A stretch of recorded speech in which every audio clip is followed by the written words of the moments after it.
They say the hardest part of losing someone is not watching them walk away. It is realizing they stopped seeing your worth long before they ever reached the door. On a cool autumn evening in Manhattan, the chandeliers inside Bellamy House painted the marble floors with soft golden light, while laughter drifted through the dining room like music from another life. Crystal glasses caught the glow of the city skyline, and a pianist in the corner played an old love song that almost everyone recognized, but few truly listened to. At a table near the center of the restaurant sat Ethan Brooks and Victoria Hale, dressed in elegance and confidence, celebrating what they believed was the beginning of their perfect future. Victoria adjusted the diamond bracelet resting on her wrist and smiled as she reached for her glass. Ethan returned the smile, though something behind his eyes seemed strangely distant, as if a memory had followed him through the revolving doors and refused to leave.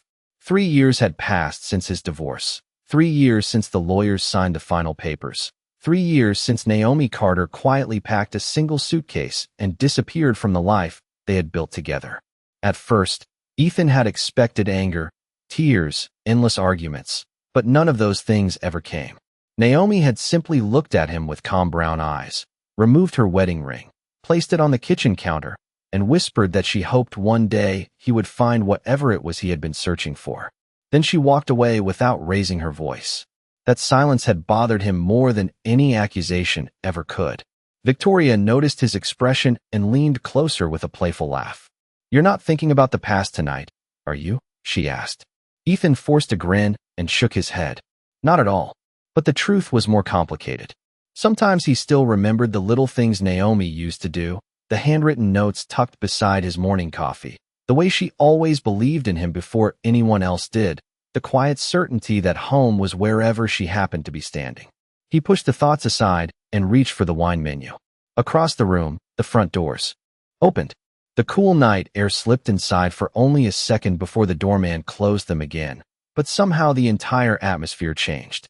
Conversations softened. A few heads turned. Victoria glanced toward the entrance with casual curiosity, expecting another wealthy couple or perhaps a local celebrity. Instead, she saw a woman in a deep crimson evening dress walking beneath the crystal lights with a quiet confidence that made the entire room seem smaller around her. Naomi Carter had changed in ways neither of them could have imagined. Her natural curls framed her face with effortless grace, and every step she took carried the calm strength of someone who had survived a storm without losing herself. She was not trying to impress anyone. She was not trying to prove anything. She simply belonged wherever she chose to stand.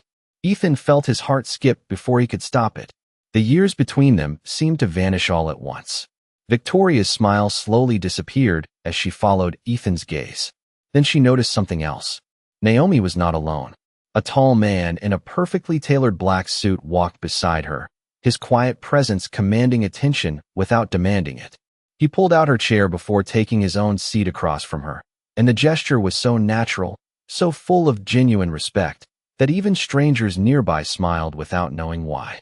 The hostess approached their table with unusual warmth, and several members of the staff greeted the man by name. Ethan frowned slightly, searching his memory. Then the restaurant manager hurried over personally, shaking the stranger's hand with obvious admiration. Victoria whispered the name first, almost under her breath. Alexander Hayes. Ethan turned pale. Everyone in New York knew who Alexander Hayes was. The billionaire founder of Hayes Global had built one of the largest luxury hospitality companies in America, and he was famous for avoiding public attention.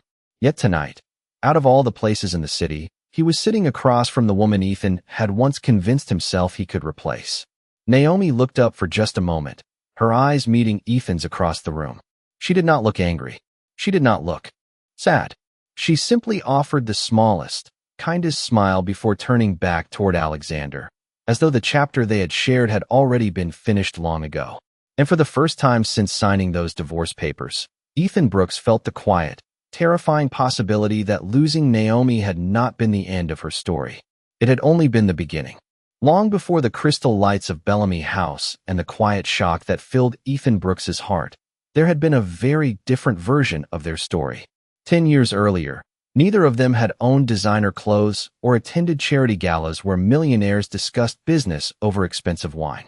Naomi Carter was a young interior designer with a sketchbook always tucked inside her canvas bag and a dream of opening her own studio one day. Ethan was a law school graduate working impossible hours at a small Manhattan firm, convinced that if he sacrificed enough sleep and enough weekends, he could build a future worth having. They met on a rainy Saturday morning at a neighborhood coffee shop in Brooklyn. Naomi had accidentally left her portfolio behind, and Ethan ran 3 blocks through the rain to return it before she reached the subway station. She laughed when she saw him standing there completely soaked, holding her drawings against his chest so they would not get wet. That was the first time he heard her laugh, and for years he believed it was the luckiest day of his life. They built everything together. When Ethan wanted to leave his safe job and join a larger corporate firm, Naomi spent nights helping him prepare presentations. She redesigned his tiny office so clients would take him seriously, painted the walls herself, and even sold the old piano her grandmother had given her to help cover his first business expenses. Ethan promised her it was only temporary. He promised that one day he would buy her a studio with windows overlooking the city because she deserved to create beautiful things. Their first apartment was less than 700 square feet, with a kitchen so small they could barely stand side by side. But Naomi always found ways to make it feel like home. Fresh flowers sat on the windowsill every Sunday. A candle burned softly while she worked on design sketches at the dining table. She believed love was not built from grand gestures, but from 1,000 quiet moments that told another person they mattered. The day Ethan proposed, he did not have an expensive ring. He knelt in Central Park beneath the turning autumn leaves and handed her a simple band that had belonged to his mother. He told her that one day he would replace it with the finest diamond in New York, but Naomi smiled, slipped it onto her finger, and whispered that she never wanted another one. For a while, life seemed to reward their faith in each other. Ethan earned promotions. Naomi began receiving attention for her design work. Friends called them the perfect couple because they never competed, never tried to outshine one another. If one succeeded, the other celebrated even harder. But success has a strange way of changing the people who chase it. As Ethan climbed higher into Manhattan's corporate world, invitations to exclusive events became part of his life. New clients, new expectations, new faces. Naomi still believed the man who had run through the rain carrying her dreams against his heart was waiting for her somewhere beneath the expensive suits and endless meetings. She had no way of knowing that another woman had already begun noticing the man Ethan was becoming, and that one elegant evening would quietly place the first crack in the life they had spent years building together. The invitations arrived in thick ivory envelopes with gold lettering, the kind that announced to the world that only a chosen few belonged inside the room. Ethan had spent weeks preparing for the annual Hartwell Foundation Gala because everyone in Manhattan's legal and financial circles knew that careers could change over a single dinner conversation. Naomi stood in front of their bedroom mirror fastening a pair of simple pearl earrings, the same pair her mother had given her when she graduated from design school. She had offered to wear something more extravagant, but Ethan smiled and told her she looked perfect exactly the way she was. At least, that was what he said before they left. The apartment. The ballroom shimmered beneath enormous crystal chandeliers. Waiters moved gracefully through the crowd carrying silver trays, and a string quartet filled the air with soft music. Naomi stayed close to Ethan at first, introducing herself to clients and their wives, listening more than she spoke. Her kindness had always made people comfortable, and before long several guests were laughing with her as she described the old brownstone homes she dreamed of restoring one day. Ethan watched from across the room, proud for a moment, until a voice interrupted his thoughts. Victoria Hale extended her hand with effortless confidence. She was already well known in New York society, appearing in magazines and charity events with the kind of polished elegance that cameras seemed to love. She congratulated Ethan on a recent legal victory and somehow managed to make him feel like the most important person in the room. Naomi noticed them talking but thought nothing of it. Successful people met successful people every day. She trusted her husband the same way she trusted the sunrise. The weeks that followed brought more late nights at the office and more charity events that Naomi could not attend because of work deadlines. Ethan always apologized. He always promised that things would slow down soon. Naomi believed him because she remembered the young man who had run through the rain, carrying her portfolio. One evening, she finished a design presentation earlier than expected and decided to surprise Ethan by bringing dinner to his office. She picked up his favorite soup from the little Italian cafe they both loved and carried it through the lobby with a smile. The receptionist looked confused when she asked for Ethan. She quietly explained that the partners had left almost an hour earlier for a private dinner meeting. Naomi thanked her and turned to leave, but something made her look toward the television mounted in the lobby. A local society reporter was covering a charity auction downtown. The camera swept across the crowd, and there he was. Ethan stood beside Victoria, laughing at something she had whispered. Then Victoria reached up and adjusted his tie with a familiarity that belonged to someone much closer than a business acquaintance. It lasted only a second before the camera moved away, but for Naomi the world seemed to stand completely still. She looked down at the warm container of soup in her hands. The steam still drifted into the cold evening air. Slowly, she sat on a bench outside the building and watched the city lights flicker across the windows above her. She did not cry. She did not call him. She simply realized that somewhere along the way, the man who once protected her dreams had started building new ones without her. Naomi carried the untouched dinner home and placed it quietly on the kitchen counter. The soup had gone cold, but somehow that seemed fitting. Their apartment, once filled with music and little conversations about impossible dreams, felt strangely unfamiliar that night. Ethan returned after 10, smiling as he loosened his tie, carrying the scent of expensive cologne and city lights. He apologized for another late meeting and kissed the top of her head as though nothing in the world had changed. Naomi looked at him for a long moment. She could still see the young man who had chased her through the rain, but now he was hidden beneath layers of ambition and carefully chosen excuses. She almost asked him about the television broadcast. She almost asked him why another woman had adjusted his tie with such quiet confidence. Instead, she simply smiled and told him that dinner was in the refrigerator. For several weeks, she said nothing. She watched. She listened. Ethan's business trips became more frequent. His phone was never far from his hand. Conversations stopped whenever she entered the room. None of it was dramatic. There were no loud arguments, no shattered glasses, no scenes that belonged in a movie. There was only the slow realization that love could disappear without making a sound. One Saturday afternoon, Naomi was organizing old sketches in their study when a small velvet box slipped from Ethan's briefcase onto the floor. Her heart raced for the briefest second. Their anniversary was only a month away. Maybe he had remembered the promise he made years ago beneath the autumn leaves. Maybe this was the new ring he once dreamed of giving her. With trembling fingers, she opened the box. Inside rested a delicate gold necklace with a tiny sapphire pendant. It was beautiful, elegant, and entirely wrong. Blue had never been her color. She stared at it until she noticed the folded card tucked beneath the velvet lining. In graceful handwriting were 4 simple words. "Thank you for believing. Love, Victoria." Naomi closed the box carefully. She placed it back inside the briefcase exactly where she had found it. Then she walked into the bedroom and stood before the mirror. The woman looking back at her seemed calm, almost peaceful, but her eyes carried a sadness she had never seen before. That evening, Ethan came home early. He spoke excitedly about an upcoming charity banquet and said he would have to travel to Boston for 2 days beforehand. Naomi listened quietly. When he finished, she reached into the drawer beside their bed and removed the simple wedding ring his mother had once placed into his hands. She rolled it gently between her fingers. Ethan noticed the movement and smiled. "You still wear it every day?" he said softly. Naomi looked at the ring, then at the man she had spent 10 years loving. "Some promises deserve to be remembered," she answered. Ethan nodded without understanding. 2 days later, while he was supposedly in Boston, Naomi received a package that had been delivered to the wrong apartment by mistake. Inside was a framed photograph from the charity banquet. Ethan and Victoria stood together beneath crystal chandeliers, smiling at each other while guests applauded around them. On Victoria's neck rested the same sapphire necklace Naomi had held in her hands. Naomi sat by the window until sunrise, watching the first lights spread across the city they had built their lives in. When morning finally arrived, she took off her wedding ring and placed it carefully on the kitchen counter beside Ethan's coffee mug.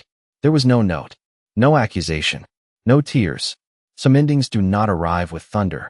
Sometimes they arrive as quietly as a woman deciding that she deserves to be loved without having to ask for it. When Ethan came home that evening, the apartment was silent.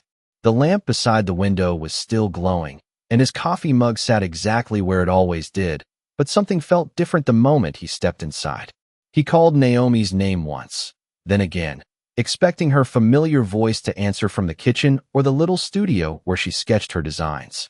Instead, his eyes found the simple gold wedding ring resting beside the untouched cup of coffee. For a long moment, he simply stared at it. Then he noticed that her favorite blue sweater was gone from the chair, her sketchbooks had disappeared from the shelves, and the framed photograph from their honeymoon was no longer hanging above the fireplace. Naomi had not taken much.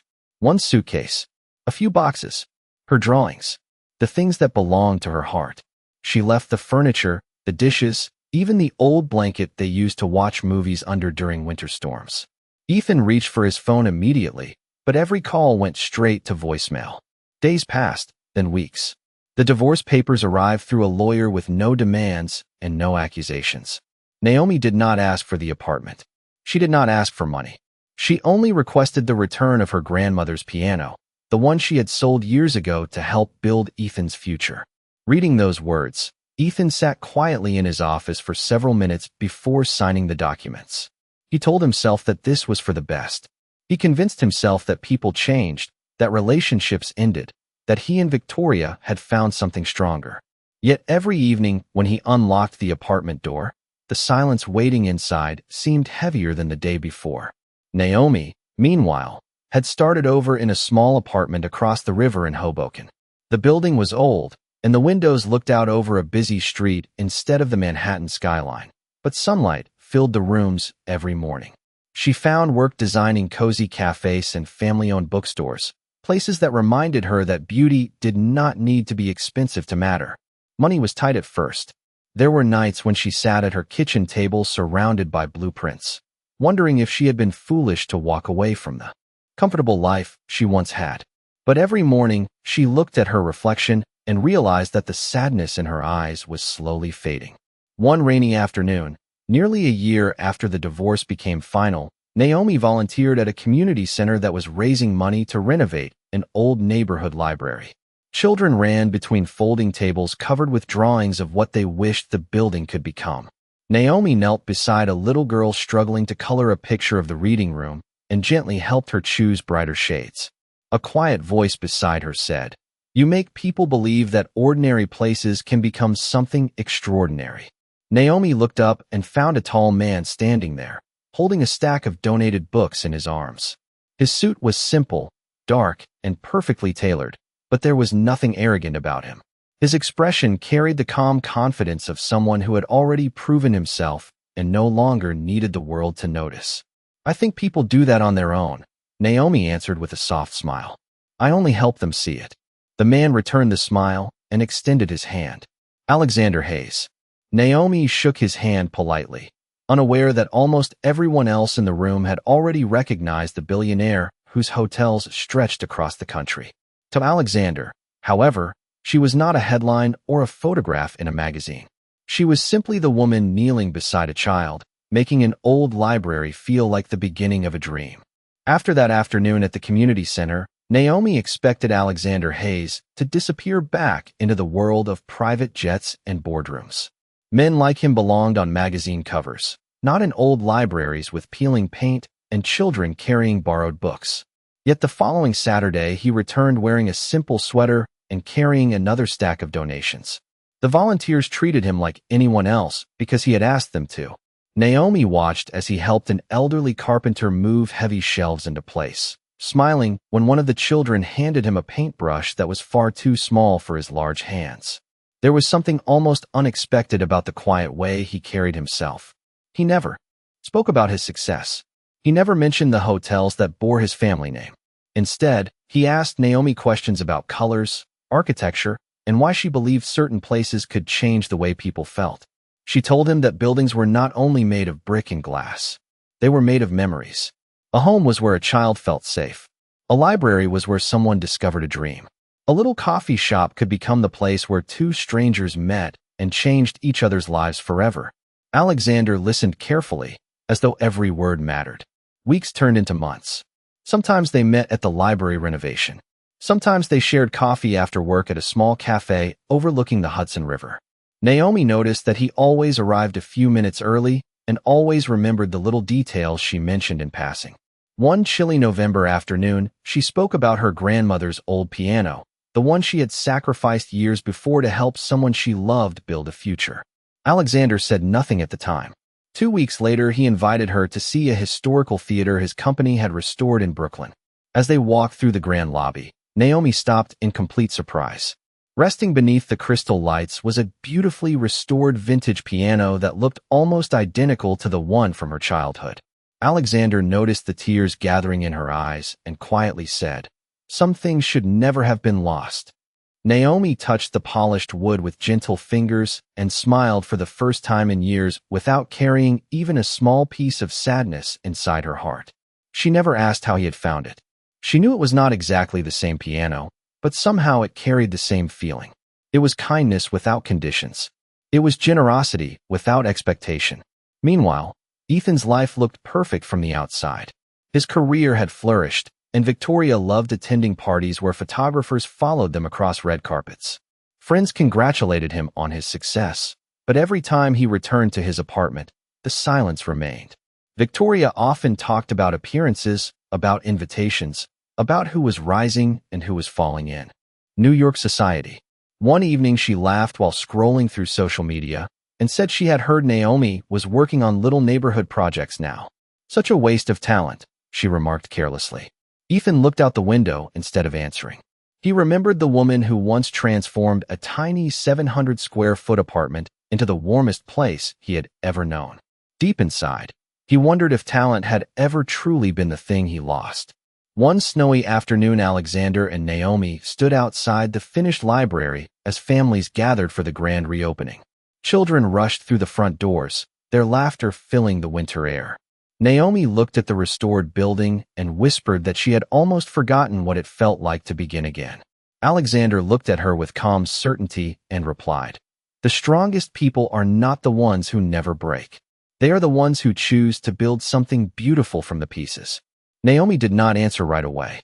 She simply watched the sunlight reflect against the library windows, and for the first time since leaving her old life behind, she allowed herself to believe that perhaps the best chapters of her story had not happened yet. Nearly 3 years passed, and the city continued moving forward the way cities always do, never stopping long enough to notice who was healing and who was quietly breaking apart. Naomi Carter had become one of the most respected interior designers in New York, though very few people knew the full story behind her success. Her work was no longer limited to neighborhood cafes and community spaces. Alexander Hayes had insisted that talent deserved a larger stage, and after seeing her transform the old library, he invited her to lead the redesign of one of his newest luxury boutique hotels overlooking Central Park. She accepted only after making one condition very clear. She wanted complete creative freedom. Alexander smiled and told her that freedom was the only environment where beautiful things could grow. The project became an unexpected sensation. Design magazines praised the warmth she brought into spaces usually filled with cold marble and polished steel. Journalists wrote that the hotel somehow felt like home, even before guests unpacked their bags. Naomi never sought attention, but it seemed to find her anyway.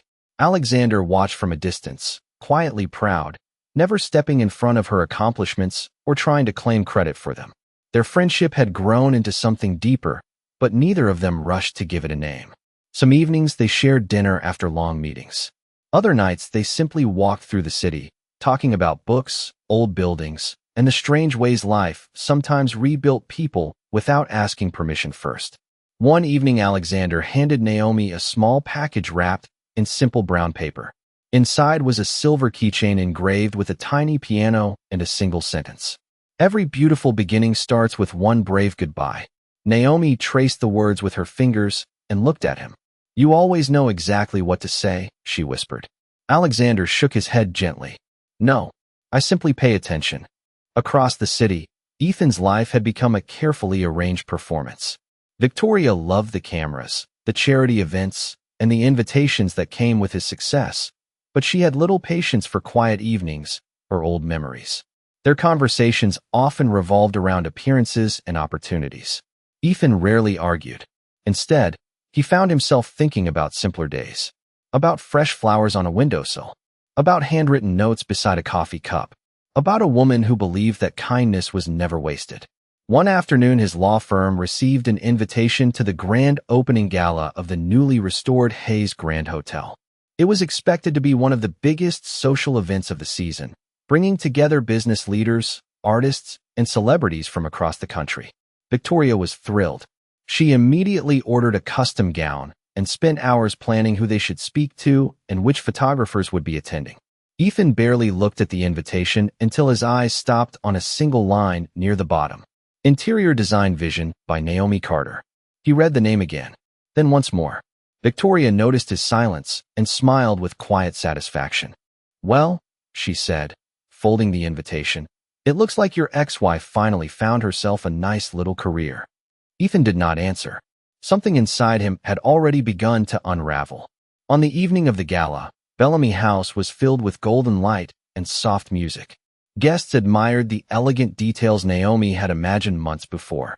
Every flower arrangement, every crystal fixture, every warm corner of the room carried her signature touch. Ethan and Victoria arrived just before sunset, unaware that destiny had quietly reserved another table across the room.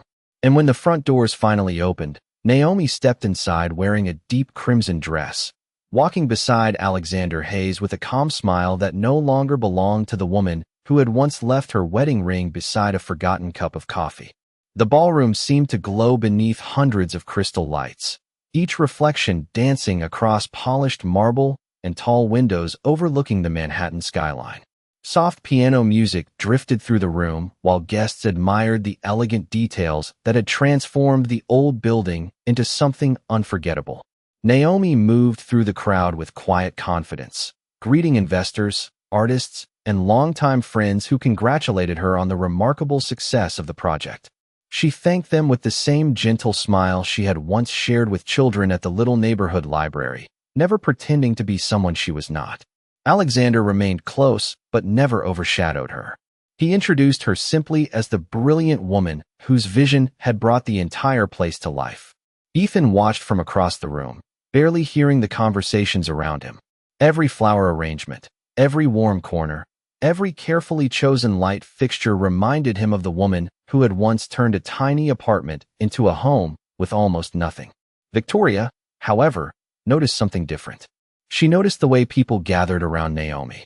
She noticed the respect in their voices and the admiration in their eyes. Most of all, she noticed the quiet affection Alexander Hayes carried whenever he looked at her. Victoria took Ethan's arm and guided him toward the center of the ballroom. "Let us at least congratulate her," she said with a smile that never quite reached her eyes. Naomi saw them approaching but did not step away. She simply stood beside Alexander with calm dignity. For a brief moment, the four of them formed a small circle in the middle of the grand room, while conversations around them softened into silence. Victoria looked Naomi up and down before offering a polite smile. "The hotel is beautiful," she said. "I suppose life has worked out rather well for you after all." Naomi thanked her kindly. There was no anger in her voice, only peace. Ethan looked at Naomi for what felt like the first time in years. "You did all of this?" he asked quietly. Naomi glanced around the ballroom. "A lot of wonderful people helped make it possible." Ethan lowered his eyes. He remembered another dream, another promise, another future they had once imagined together. Before he could speak again, the orchestra stopped playing. The room grew still as Alexander stepped forward and gently tapped his glass. Guests turned toward him, expecting another speech about business or charity. Instead, he looked only at Naomi.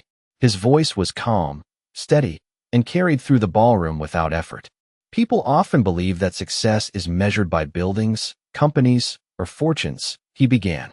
"But I have learned that the greatest gift in this world is finding someone whose kindness makes everyone around them better." Naomi looked at him with surprise. Alexander reached into the inside pocket of his jacket and removed a small velvet box. A quiet murmur spread through the room. Ethan felt his heart begin to race, and even Victoria's confident smile faded. Alexander took one slow step closer to Naomi.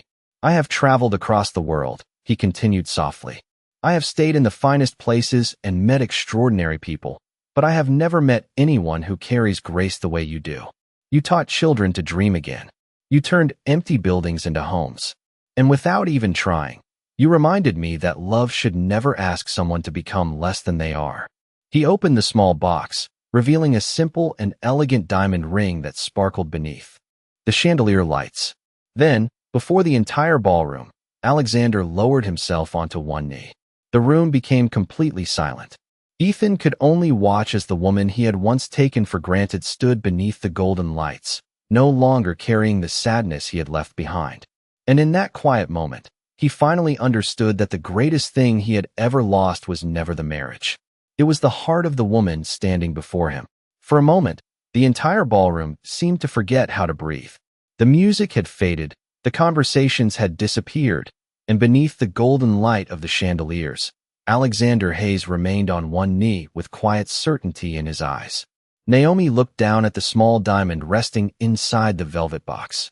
It was beautiful, but that was not what filled her heart. She thought about the old apartment where she had once believed love alone could build a future. She thought about rainy afternoons, handwritten notes beside a coffee cup, and the day she had left her wedding ring on the kitchen counter without saying a single cruel word. Most of all, she thought about the long road back to herself. Slowly, she reached out and took Alexander's hand. A gentle smile touched her face, the same smile that had comforted frightened children in a library and brought warmth into empty buildings. "Yes," she whispered. The room erupted into applause. Crystal glasses lifted into the air, and the orchestra began to play once more. Alexander stood and slipped the ring onto her finger with quiet care, as though he understood that some hearts were precious because they had already survived being broken.